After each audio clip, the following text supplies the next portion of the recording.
Welcome to a special live stream of the Blindsiders. Tonight, we are going to very briefly talk about some of the Survivor 50 voting that came through for, in the hands of the fans. We have three options here that we were given to vote on, and then also maybe a little bit of, fan casting for Survivor 50 as well. Maybe throw out some names of people that we would like to see on Survivor 50. Big season coming up. It's going to be filming soon and then airing next year. So, Brian, before we jump in, anything you want to say? Yeah, well, I'm very excited to be doing a live stream. This is the first live stream we've ever done on this channel I think we maybe did a couple of Have Not Rooms live, or at least you and Chad did. But yeah, this is a first for the Blindsiders. I'm excited to go over these votes. I haven't actually voted for them yet. I know what they are. Obviously, like everybody's been tweeting about them and discussing what their options are. But yeah, I'm just excited to chat with you on this Friday and hopefully influence the season the way we want it to be influenced, and not the way that I'm kind of worried based on some of the way the questions and answers are written. Production might want them. Yeah, I think, from the first set especially, there was a lot of talk about maybe some light rigging of the vote based off of biased wording. And we talked about that on the main podcast, specifically around the fire baking challenge question, where a lot of the questions are like, do you want this exciting brand new twist to impact the game in an awesome way? Or do you want some boring loser bullshit? And it's like, I wonder which one production wants the fans to vote for, Yeah, pretty crazy that they were just like, yeah, we're just going to phrase these in such like an obvious way, right? Mm-hmm. Like, I didn't expect that, but I guess what should I have expected? Yeah. Like, of course this would be how it is. Yeah. So I guess we could jump in here. We have, three new things to vote on for Survivor 50. We have the Final Four challenge, the potential power of advantages, and whether or not we want a tribe switch. So firstly, let's look at the options for the Final Four challenge here. Yeah, so let's put them up on screen. Mm-hmm. We'll see if we like them. I'm a little disappointed. I was hoping for more of a classic, torture style final immunity challenge. Mm-hmm. I think Hand on a Hard Idol would have just made sense for the 50th season. It was so iconic in the very first season. It's been good anytime they've done it again. So like, I don't know, but of these, I probably will go with A, though I like Sim Motion also. The giant obstacle course doesn't do that much for me. Well, what are your thoughts, Ben? I've already done these votes, and I did vote for A, kind of by default. Because that one we've only seen once. This was, we see it on the picture there. It's the Final Four of Survivor 46 that Ben ends up winning that challenge. And yeah, I agree. I liked Samotion. Before Samotion was brought back, it was originally on Tocantins as the final 3 immunity challenge at the time. There was a long hiatus of it. And then recently, within the last 10 seasons or so, especially into the new era, they've started doing it almost as the default final immunity challenge. And yeah, I think I'm just kind of over it at this point. I don't really know if there's anything more I could see out of it, and I think I'm just kind of bored of it. And then yeah, like you said, I think this is I don't know which specific challenge this is, which is also probably a reason why I'm not interested in seeing it, because it definitely is just the most generic Survivor challenge imaginable, which is run on an obstacle course and then do a puzzle. Yep. Yeah, it looks like maybe one of them where you have to unwind a puzzle thing. I don't know. Yeah. Oh, you know what? That's probably that hanging puzzle, right? Yeah. Yeah, it's a hanging puzzle. But Okay. I thought originally this was the final 5 of Survivor 46 challenge, but there's only 4 lanes there. So I don't know which specific challenge this is. I think the fact that it could be any challenge from any season is one of the reasons why like I don't want it as the final 4 challenge Yeah, for season 50. Colors there. Is that purple, yellow, red, and blue? Maybe Yes. the final 4 of Heroes, Healers, Hustlers. I'm not sure. I feel like they only started doing the hanging puzzle more recently.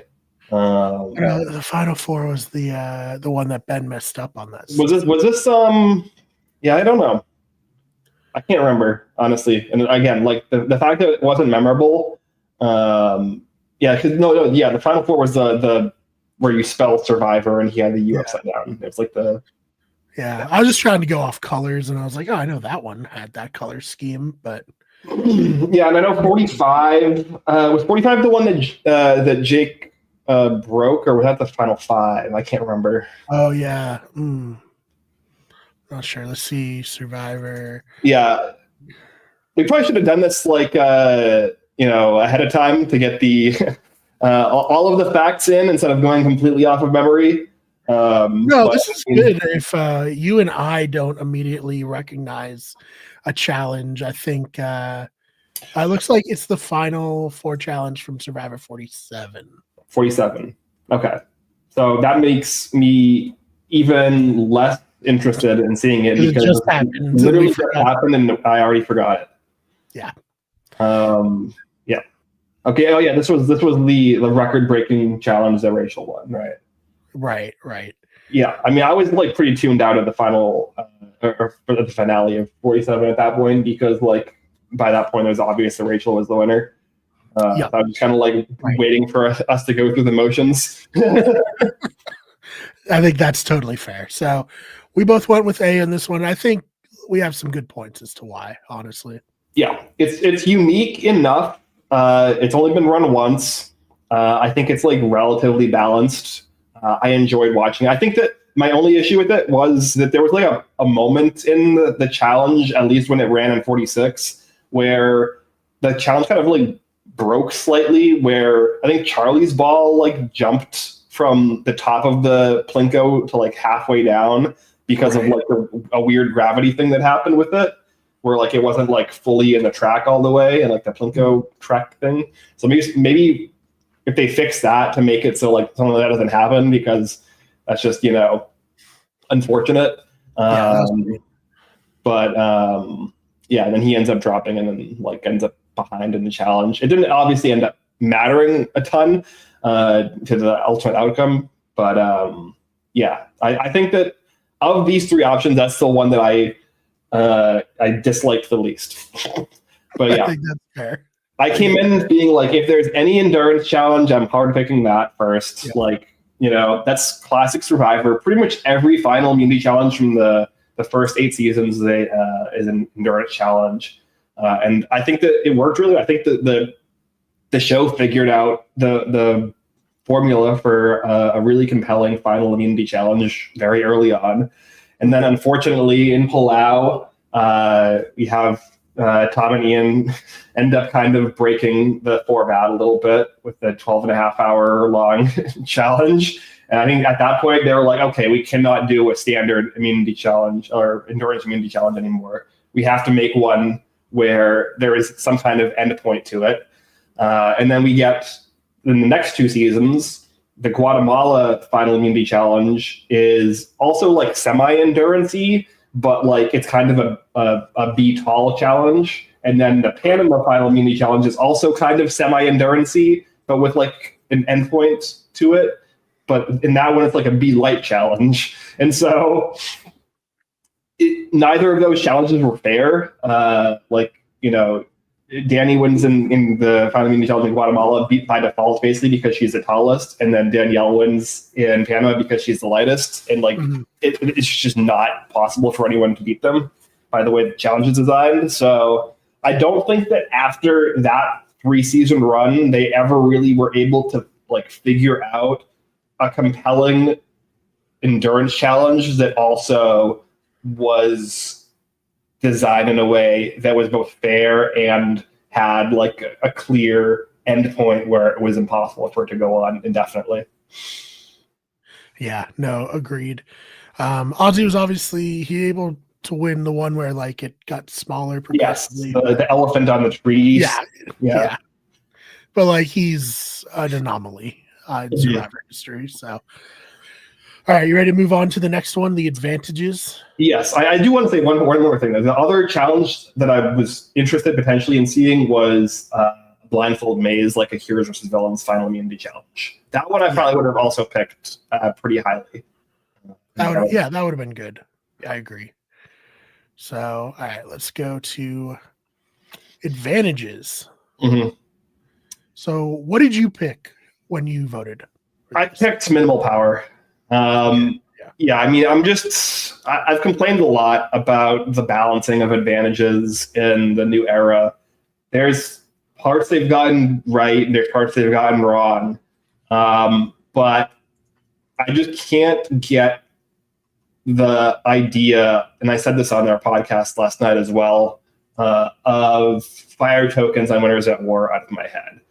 And for me, like, I love The Genius, I love Devil's Plan, and both of those shows have like a currency system, where you can like buy advantages and stuff like that. But it's a very different show in terms of the way, like those two games, which are like very similar to each other, are very different from Survivor and how it plays, as a game. And I don't think that fire tokens worked well on Winners at War at all. Obviously, part of that was Edge of Extinction as a twist is bad, but I think also part of it is just simply like we talked about at the time, like you shouldn't need a spreadsheet in order to understand what's going on in Survivor, and we've kind of reached. We reached a height in the late 30s into the early 40s of like that kind of spreadsheet style of gameplay. And it's kind of calmed down a little bit as the new era has moved on. But still, like I think that is really not what I want to see from Survivor. It's not like the bulk of the game. And I just don't trust what strategic or dynamic power means. Like they're so broad that I'm just like, they both turn me off. Yeah. I think, you're right. I mean, basically it feels like those two or just like, okay, well, if they pick either of these two, we're just going to do whatever we want, and then be like, no, it's a strategic power, or it's a dynamic power. Although I do fear if dynamic gets selected, we're going to see something completely unholy unleashed into Survivor. Well, the thing with the wording of dynamic power too, it says, I want to amplify the impact and fun of advantages so they offer enough power to shake up the game so that even players in the bottom have a fighting chance. Again, this is like what we were talking about before, where the wording of the thing is like definitely pushing you into like selecting specific options. And I completely reject the entire premise of what dynamic power is saying, because historically it's just not the case. And like we've talked about statistically how that doesn't make sense as a concept anyways, where like in Survivor, where the game is about forming majorities and socially outcasting minorities, right, in terms of like numerically, if you add an advantage to the game that presumably is going to fall into somebody's hands relatively randomly, or even, you're more likely to get an advantage if you're playing hard, which would correlate to you probably already being in a good spot. You're basically injecting into the game something that's going to probably just enhance the power of the people who are already in power. And it's very unlikely that is going to fall into the hands, like perfectly play out in the way of like the underdog, the like one or two underdogs happen to be the one they get to the game-changing broken power. And even if they do, like, right, like they have to use it correctly, and then also like that has to have some kind of meaningful long-term impact and not just like disrupt a single round. And we kind of see like this sort of play out with like the return of the Tyler Perry idol, God Idol, and Kagayan, where Tony is the one who finds it, and Tony is the one who's like strategically and socially running the season anyway, so it's like completely irrelevant. So it's like that is what I expect when I see Dynamic Power. It's the badly designed twists that either have zero effect or a negative effect. Yep. No, I agree. I think there's really no way to like do this unless you're just going to straight up like implement a new game mechanic that extremely favors players in disadvantaged positions.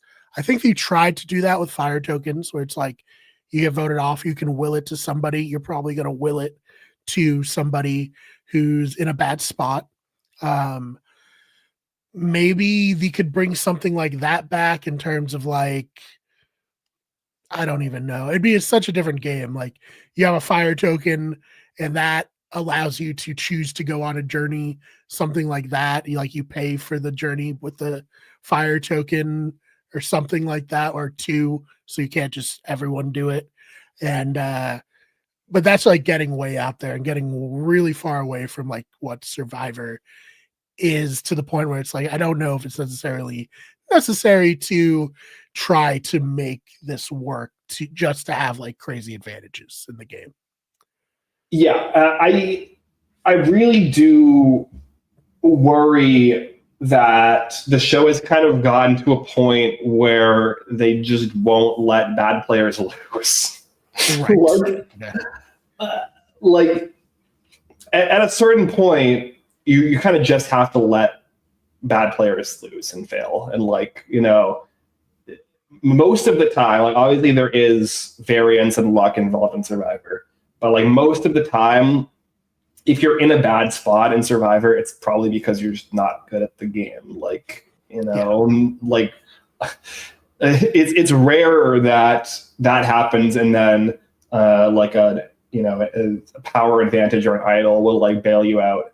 Like I guess we kind of saw it with like Rachel last season to a degree, or like even like a Ben Driebergen where he's bailed out by like idol after idol after idol into like this random twist that happens at the time. But like that's not the norm. It's not like the usual way that things play out. And like even Ben and Rachel were not like bad players. They were like, I would say, average players who made mistakes and put themselves into losing spots and then kind of got bailed out. Yeah, I think that's totally fair way to evaluate both of them there. But yeah, so we're going to go minimum power. We're going to just try to keep the game as old school as Jeff Probst will allow us to, which, look, old school. Heroes vs. Villains, I think universally considered one of the best seasons of the show. I would say also universally considered probably the best returning player season of the show, or at least like full returning player season. No swap, minimal idols. Not really any other kind of crazy advantages. Like just nothing to really speak for outside of just like the normal kind of slate of idols. Like it's like very, very, very bare bones in terms of the actual game mechanics. And we get one of the greatest seasons of all time just because the cast is that electrical. So I think trying to subsidize like a potential mediocre cast or a cast that isn't going to give you much, I disagree with it, but I at least understand the instinct to do that on a new player season where these characters or players or contestants are not tested and proven. But on what's supposed to be like a legend season, an all-star season, you shouldn't have to do that. And I think that's like one of the biggest problems with Winners at War is they have this all-star cast of players, an entire slate of past winners. That alone should be enough to carry the season. And if you bog it down with a bunch of other stuff that's just going to like swallow screen time from the people that should be the stars of your franchise, like you're diluting the product for no reason. Yeah, and I mean, we've begged since season 41. We've been on this podcast being like, you trusted these players enough to cast them, trust them to deliver a good product, please. Yeah. You know, and not that anyone listens to us, except for you listening now, which we appreciate. But not production. And again, I can at least like understand that instinct for a new player season, but like that it makes there's no sense at all if you're going to do an all-star season. Like these people are tested and proven, presumably. Like unless you're putting together like the worst all-star cast imaginable, which may or may not have been done in the past. But like Survivor Game Changers again? What? Even Survivor Game Changers had like a bunch of dynamic. Like it had like Sandra and Tony runs Survivor Game Changer, like JT, like like they always have the pre-merge. Yeah, like Sari, like there was like a lot of people on Survivor Game Changers that were dynamic personalities that should have been able to carry a season. Yeah, true. All right, so let's go to switch or not to switch. Mm-hmm. That is the question. Ben, what did you answer? I said yes, but like this is the one of the like I guess I didn't care at all about the colors, but of the other four, right? Like I can't even remember what they were. Yeah, of the like things that had like a cogent impact on the game, this is the thing I actually care about the least. I think the switch, no switch, the season would probably be good either way. I think that the big issue with the switches in the modern era right now is that they are doing potentially later switches to 3 tribes. It's seemingly worked out well for this season, but they've done other kind of weird switches in the past. Like on 44, they did like the weird thing where like one player kind of just rotated for each tribe. So like stuff like that doesn't make sense to me. But I don't mind switches. I think they're usually fine. Obviously, you can get swap screwed, but like that's part of the game. It's bad luck, unfortunately. There's been people swap screw ever since 2001. So I don't particularly care either way. I could get on board. In retrospect, we're fine with that. Yeah, that happened in 2001. So, Ben, I want to ask you, what do you prefer, like 2 tribes swapping to 2 or 2 tribes swapping to 3? Let's say we're starting with 2 tribes, obviously. I don't love 2 tribes swapping to 3. Mm-hmm. I would, if we're gonna do like in one direction or the other, I would rather 3 swapping to 2. But I also would rather not start with 3 tribes, because like we've done that. Yeah, overplayed. Yeah, we're about to have that for 9 seasons in a row. Like I think like doing just a normal 2 tribes swapping to 2 tribes could be fine. I think I'm delusional enough to believe that since they only let us vote in groups of 3s for the colors, that it's going to be 2 tribes. But we'll see what happens there. Mm-hmm. But yeah, no, I agree. I thought it was super interesting to add it in Second Chance because it wasn't. Right, that was the first season they did the expansion. 2 or 3, yeah. Thought it was super interesting, and it added a lot to that season. And Angkor being like so bad at first, and then coming back and winning challenges, and also just the Angkor buffs really great. By the way, just have to shout that out. But I thought it added a lot. They did it a few other times, and it got like, it's fine. But I think why I want to vote for a switch on this season is I do expect a lot of the players are going to be new era players, and most new era seasons did not have a swap. So like, I want to see how these players would adapt to that, Yeah, I agree. And I also think that with that in mind, I think there's probably going to be, enough pre-existing relationships that like having a switch kind of in the chamber will allow for people who don't have necessarily those pre-existing relationships or like pre-game alliances to have an out if they get put on a tribe that isn't like favorable to that kind of structure. So yeah, I mean, I think like like I said, though, I mean, here's your villains going back. Didn't have a switch. Great season, great as an all-star season as well. So I don't necessarily think that like one or the other is like a correct vote in the way that I would say like getting rid of the fire baking challenge is correct.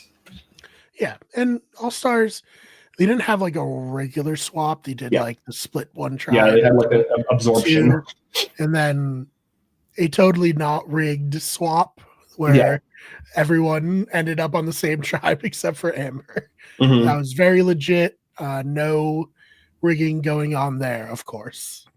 Mm-hmm. So yeah, I think that's those are good answers for this.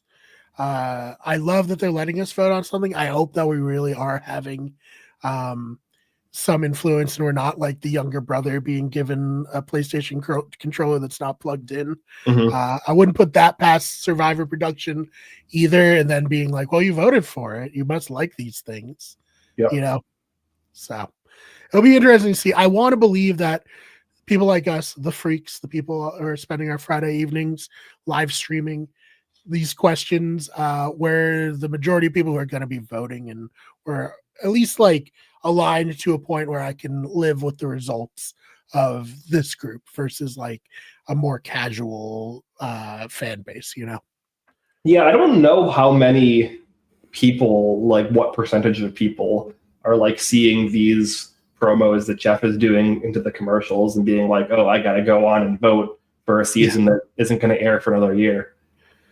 I mean, because I just believe like when Big Brother Over the Top aired, it was so intense because like you could feel the fandoms online having the actual influence on the game. And that was like a perpetual influence. And that was obviously a CBS All Access exclusive. So that even like pares it down even more.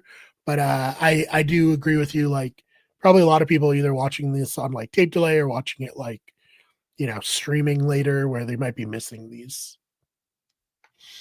Yep. All right. So you had some players you wanted to give a shout out on who you'd like to see. Do you want to jump into that? Yeah, I think that's probably good. So I got two pairs of players here that I wanted to talk about that are somewhat older, I would say, on the older end. I have one pair from Tocantins and then one pair from the season right before it in Gabon. And I'm curious who you if you have any guesses of these four players are that I want to talk about. Tocantins, Aaron.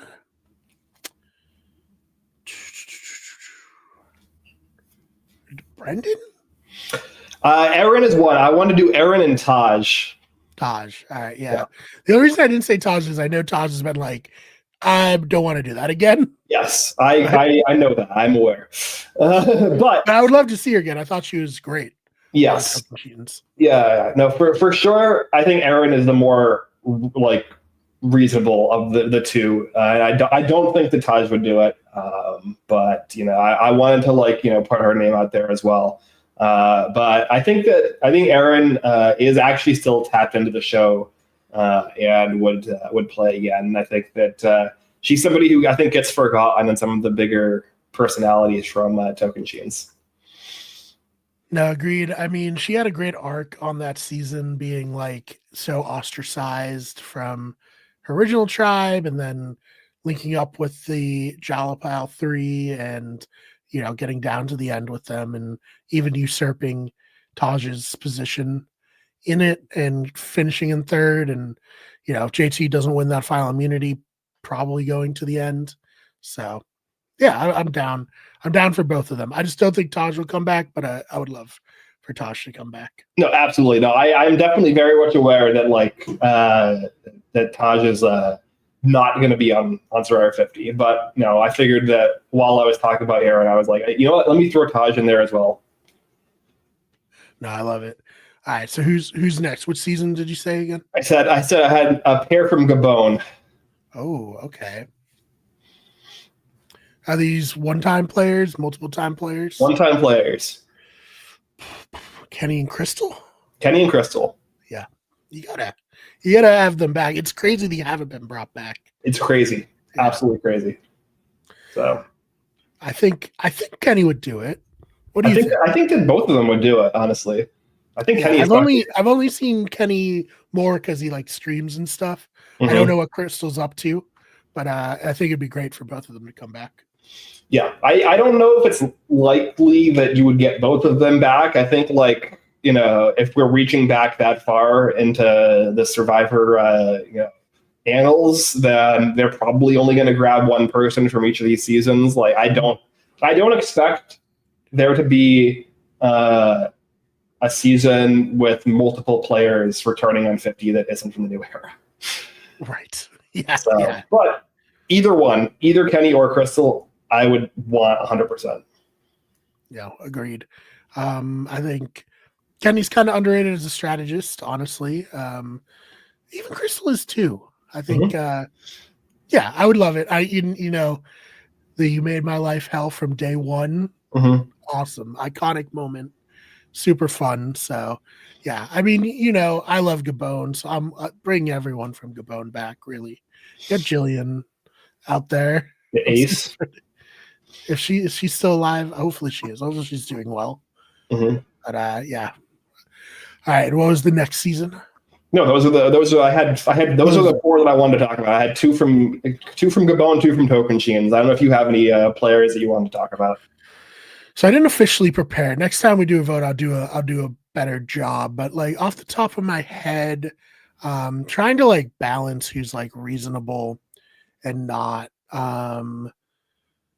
I think we talked one time. I'd be interested in seeing Alex from Amazon again. I don't know if he will. He was on my short. I made a short list like when 50 got announced, and he was on my short list. So yeah, I think he could be super interesting because it's been so long, more than 20 years now since he's played. But I don't know if he has any interest in ever playing it again. Let's see.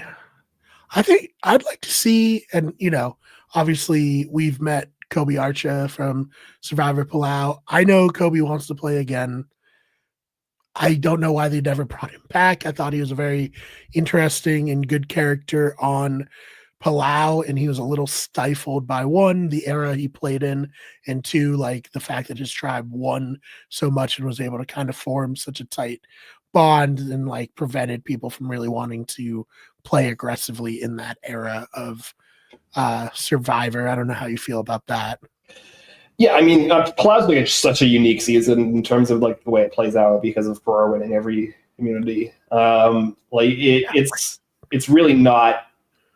You can't really compare it to other seasons in a lot of ways. I don't know if he would have fared better if they had gone to early tribals because, like, I mean, basically the merge ended up being what presumably an early tribal for an early like free merge tribal for Karor would have looked like. So, if he's not making it through those early merge votes, like like him and Janu are struck. Like maybe with like Janu with their head more in the game in the early days, like that could have worked out. But like, I don't know. Yeah.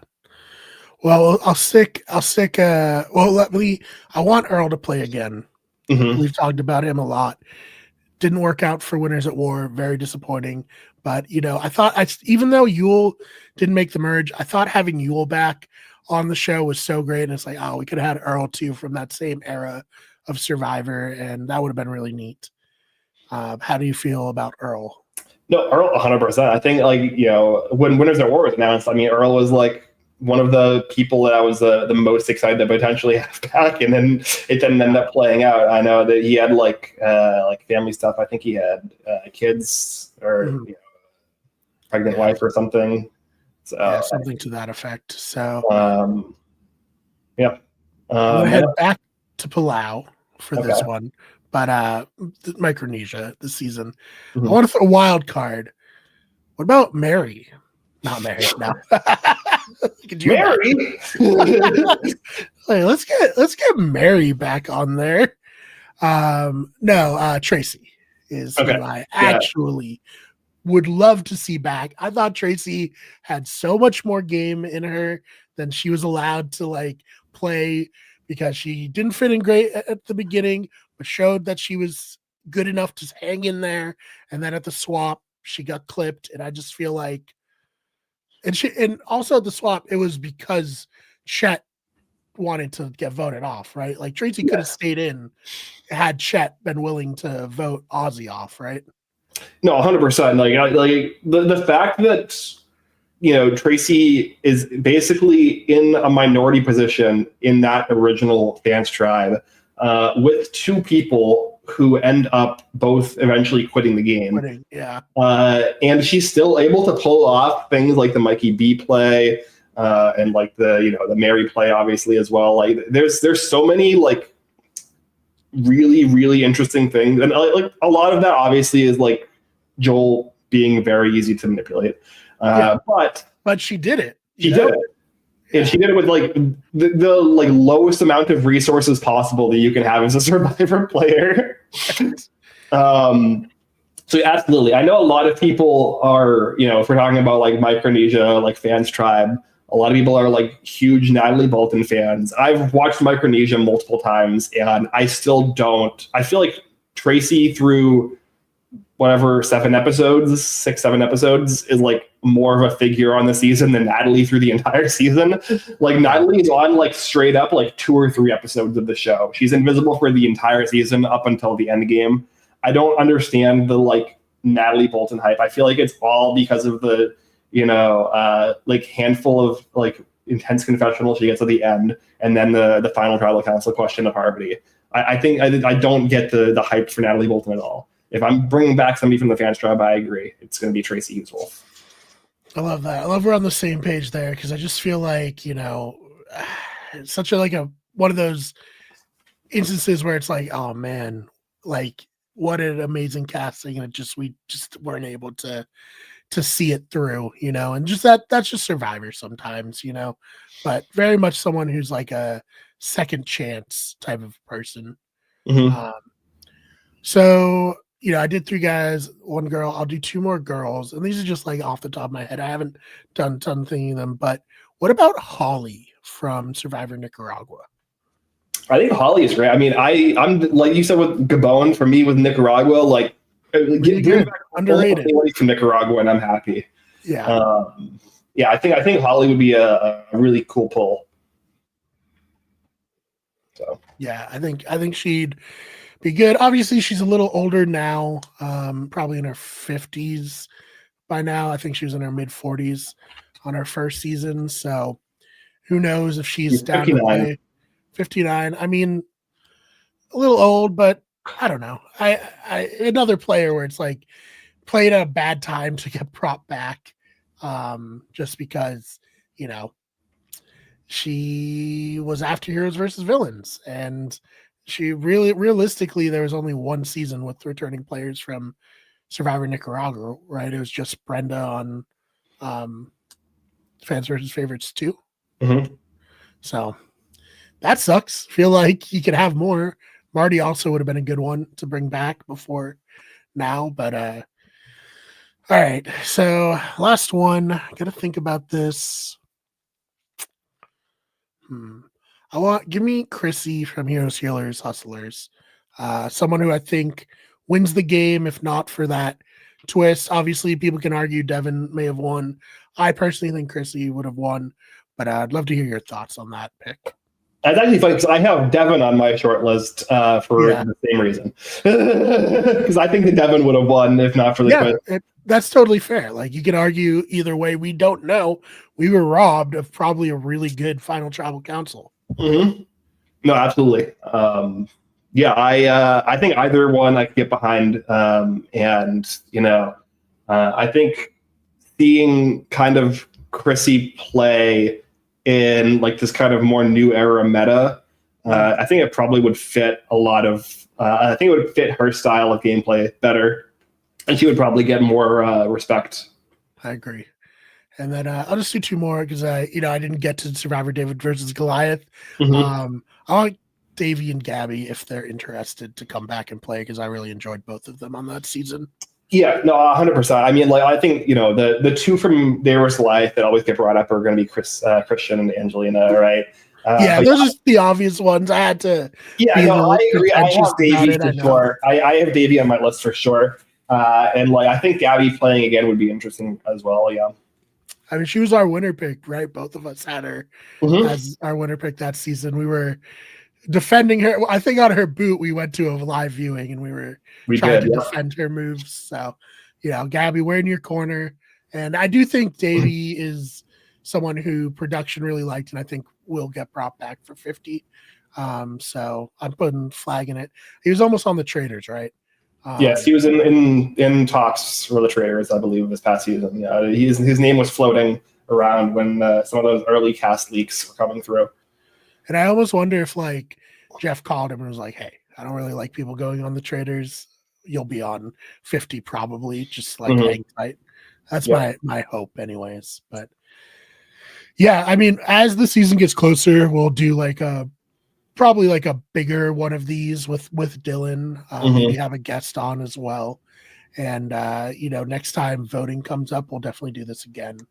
This is really fun. Yeah, no, I have other names in the chamber, but I don't want to like blow them all on the first time. So Yeah, no, that was smart.